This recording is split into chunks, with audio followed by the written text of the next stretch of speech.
Action! বংশৰদেউ, আপুনি আমাৰ কথা চিন্তা কৰিব নালাগে। দেশৰ স্বাৰ্থৰ বাবে আপুনি এতিয়াই ইয়াৰ পৰা পলাই যাওক।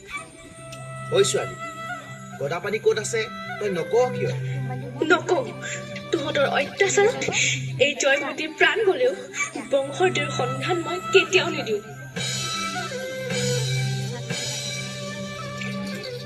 আইদেউ, আপোনাৰ ত্যাগৰ বিনিময়ত আমি আজি জয়মতী চিনেমাখনৰ শ্বুটিং সম্পূৰ্ণ কৰিলোঁ। আমি আপোনাৰ ওচৰত চিৰকৃতজ্ঞ।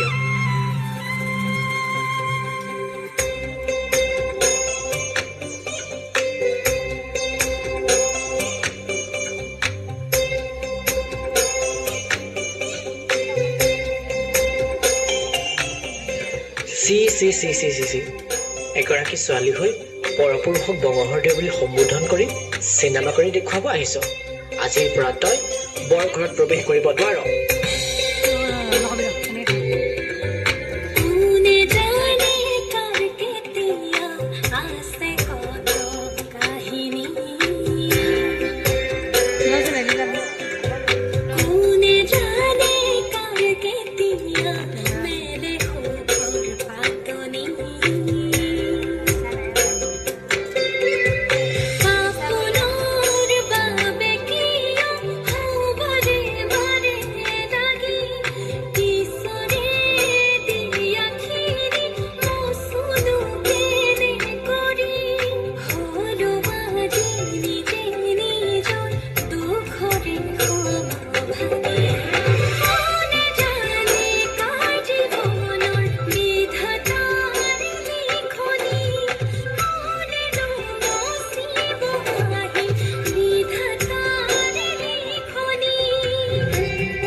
আজিৰ সমাজত তাই এজনী ছোৱালী হৈ পৰপুৰুষক বংশৰদেউ বুলি সম্বোধন কৰিছে, অভিনয় কৰিছে।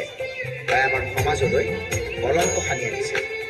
তাইক ঘাটে পানীত নিষেধ কৰা হয় আৰু তাইক যাতে কোনেও বিয়া নকৰায়, আৰু যোন পুৰুষে তাইক বিয়া কৰাব তেওঁকো আমাৰ সমাজৰ পৰা এঘৰীয়া কৰা হ'ব।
অসমৰ প্ৰথমগৰাকী নাৰী অভিনেত্ৰী আইদেউ সন্দিকৈয়ে অভিনয়ৰ নামত নিজৰ জীৱন উচৰ্গা কৰিলে। এই মহান হিত